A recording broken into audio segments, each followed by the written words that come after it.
नमस्कार दोस्तों, शिक्षा चक्र चैनल पर आप सभी का स्वागत है। दोस्तों, आज हम बाल मनोविज्ञान की एक बहुत ही महत्वपूर्ण सिद्धांत के बारे में पढ़ने जा रहे हैं। इसका नाम है लेव वाइगस्की का सामाजिक सांस्कृतिक सिद्धांत, सोशियो कल्चर थ्योरी ऑफ लेव वाइगस्की।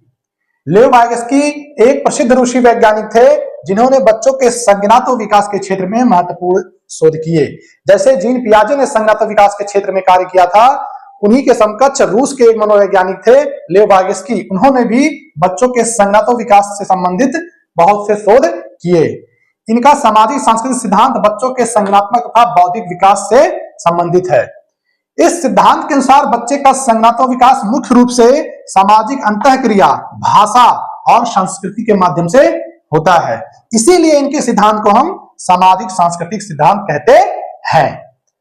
दोस्तों, इस सिद्धांत के अनुसार बच्चे समाज से पहले भाषा सीखते हैं और फिर परिणाम स्वरूप उनका संज्ञानात्मक विकास होता है। जबकि इसके विपरीत जीन पियाजे के सिद्धांत के अनुसार बच्चे का संज्ञानात्मक विकास पहले होता है और उसके परिणाम स्वरूप बच्चा भाषा सीखता है। यानी लेव वाइगस्की बच्चे के संज्ञानात्मक विकास के सिद्धांत को सामाजिक प्रक्रिया मानते हैं, और वहीं जीन पियाजे कहते हैं कि बच्चे अपने अनुभव से, अपने प्रयासों से, अपने स्वतंत्र खोज के माध्यम से बच्चे अपना संज्ञानात्मक विकास करते हैं। यानी जीन पियाजे के अनुसार संज्ञानात्मक विकास एक व्यक्तिगत प्रक्रिया है, जबकि लेव वाइगस्की के अनुसार बच्चे समाज के द्वारा भाषा और संस्कृति के माध्यम से अपना संज्ञानात्मक विकास करते हैं। इसीलिए लेव वाइगस्की के अनुसार यह एक सामाजिक प्रक्रिया है। वहीं जहां एक तरफ जीन पियाजे बच्चों के संज्ञानात्मक विकास को चरणों के माध्यम से बताया है, 4 चरणों के माध्यम से बताया है, वहीं वाइगस्की कहते हैं कि विकास एक निरंतर और सामाजिक प्रक्रिया है, इसमें किसी प्रकार का कोई चरण नहीं होता है। तो इस सिद्धांत की जो मुख्य बातें हैं, 3 बातें हैं: सामाजिक अंतःक्रिया, social interaction, language and culture.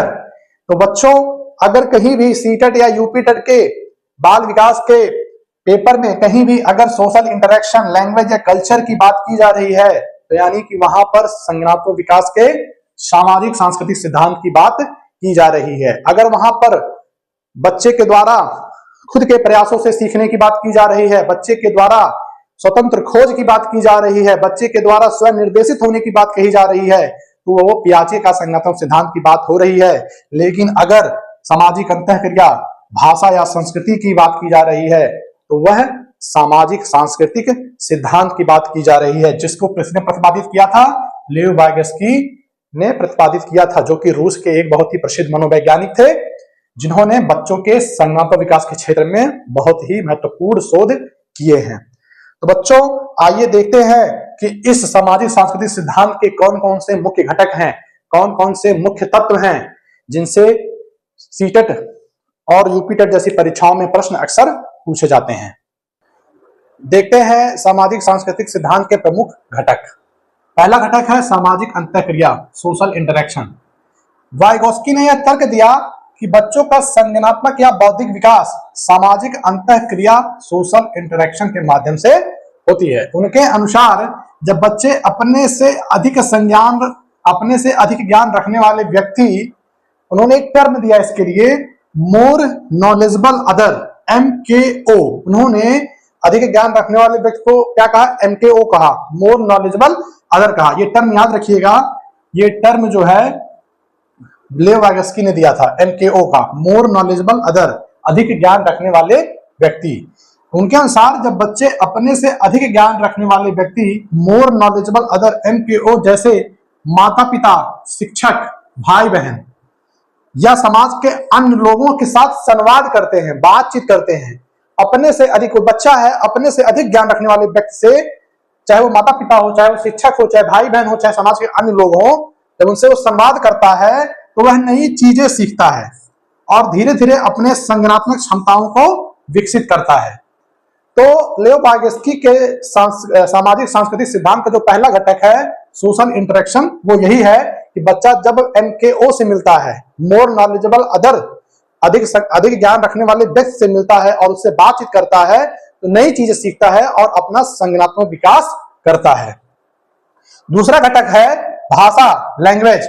वाइगस्की ने भाषा को संज्ञानात्मक विकास का सबसे महत्वपूर्ण तत्व माना है। उनके अनुसार भाषा केवल संचार का माध्यम नहीं है, बल्कि यह सोचने, योजना बनाने और समस्या समाधान करने में भी मदद करती है। बच्चे पहले समाज से भाषा सीखते हैं और फिर इसका उपयोग करके, भाषा का उपयोग करके अपनी सोचने की प्रक्रिया को नियंत्रित करते हैं।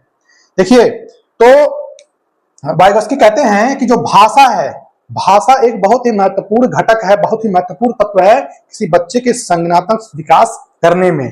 वो भाषा को केवल संचार का माध्यम नहीं मानते हैं, बल्कि वह कहते हैं कि भाषा के माध्यम से कोई व्यक्ति अपने सोच को नियंत्रित कर सकता है, योजना बना सकता है, समस्या समाधान कर सकता है।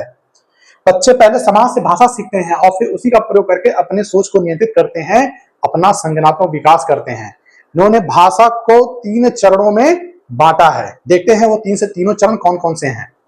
वाइगोत्स्की के अनुसार भाषा 3 चरणों में विकसित होती है, यानी जो भाषा बच्चा सीखता है वह 3 चरणों में विकसित होती है। पहला है बाहरी संवाद या सामाजिक संवाद, इसे अंग्रेजी में कहते हैं एक्सटर्नल स्पीच या सोशल स्पीच। ये कब से कब तक होता है? जन्म से 3 वर्ष तक के बच्चों के अंदर होता है। बाहरी संवाद में क्या होता है या सामाजिक संवाद में क्या होता है? बच्चा दूसरों के साथ संवाद करने के लिए भाषा का उपयोग करता है। बच्चा इस टाइम जो जन्म से 3 वर्ष तक के बीच के बच्चे होते हैं, ये भाषा का उपयोग सिर्फ दूसरों से बातचीत करने के लिए करते हैं।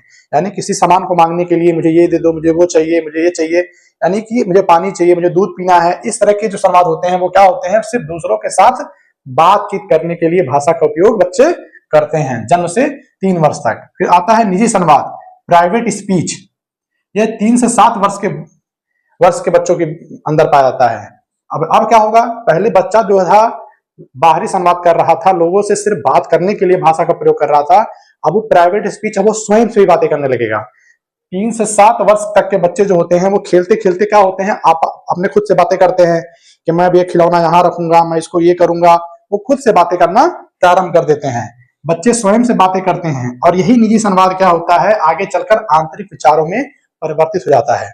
और तीसरा जो चरण है आंतरिक संवाद या इनर स्पीच का, यह 7 वर्ष से अधिक उम्र के बच्चों के अंदर पाया जाता है। इसमें क्या होता है, बच्चे अपनी सोच को भाषा के रूप में व्यवस्थित करने लगते हैं। अब बच्चे क्या करते हैं, किसी विचार को भाषा के रूप में वह प्रस्तुत कर सकते हैं। यानी कि इस उम्र में बच्चे क्या होते हैं, किसी टॉपिक पे वह भाषण दे सकते हैं। अब वो अपने अंदर जो उनकी सोच है उसके आधार पे वह क्या कर सकते हैं, अपने विचारों को भाषा के रूप में परिवर्तित कर सकते हैं। तो यह 3 चरण हो गए भाषा का। बाहरी संवाद या सामाजिक संवाद जन्म से 3 वर्ष, एक्सटर्नल स्पीच और सोशल स्पीच। दूसरा हो गया निजी संवाद, प्राइवेट स्पीच। और तीसरा हो गया आंतरिक संवाद या इनर स्पीच। तो वाइगोत्स्की ने भाषा के इन 3 चरणों का जिक्र किया है। ये कभी कभी सीटेट में प्रश्न पूछ लेता है कि इनर स्पीच कितने वर्ष के बच्चों से संबंधित है, या इनर स्पीच किस सिद्धांत के अंतर्गत बताया गया है। तो जाएगा सामाजिक सांस्कृतिक सिद्धांत के अंतर्गत लेव वाइगोत्स्की ने बताया है। अब जो अगला घटक है वह आपका है संस्कृति।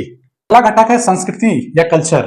वाइगोत्स्की के अनुसार संस्कृति किसी बच्चे के ज्ञान, व्यवहार, मूल्य और विश्वासों को आकार देती है।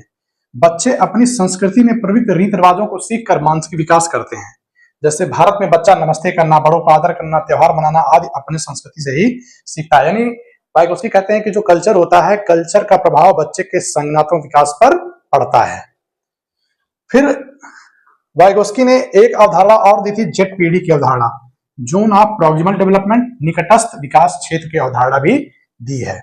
ये होता क्या है, निकटस्थ विकास क्षेत्र या Z-PD, zone of proximal development के अंतर्गत, निकटस्थ विकास क्षेत्र या जेड-पीडी के अंतर्गत क्या आता है, बच्चे के वो कौशल, ज्ञान या कार्य आते हैं। इसके अंतर्गत, जेड-पीडी के अंतर्गत बच्चे के वो कौशल या ज्ञान या कार्य आते हैं जिन्हें बच्चा अकेले नहीं कर सकता, लेकिन अगर सही मार्गदर्शन और सहयोग दिया जाए तो वह उससे सीख सकता है।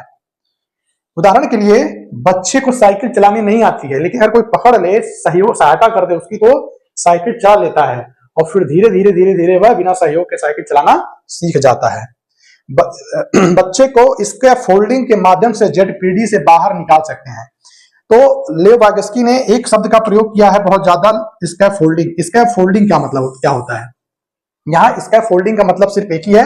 ये वर्ड जो है स्पेशली सामाजिक सांस्कृतिक सिद्धांत में यूज हुआ है। इसका अर्थ हम लगा सकते हैं सहायता देना, सहायता देना या मार्गदर्शन करना। अगर बच्चे को सहायता दिया जाए या मार्गदर्शन दिया जाए तो जेड पीढ़ी से बाहर निकाल सकते हैं। जेड पीढ़ी के अंदर वो कार्य व ज्ञान या कैसा कौशल आते हैं जो बच्चा नहीं कर पा रहा है, उसको वह सीख सकता है स्कैफोल्डिंग के माध्यम से, यानी कि सहायता और मार्गदर्शन से बच्चा उस कार्य को भी कर सकता है जो वह नहीं कर पा रहा है।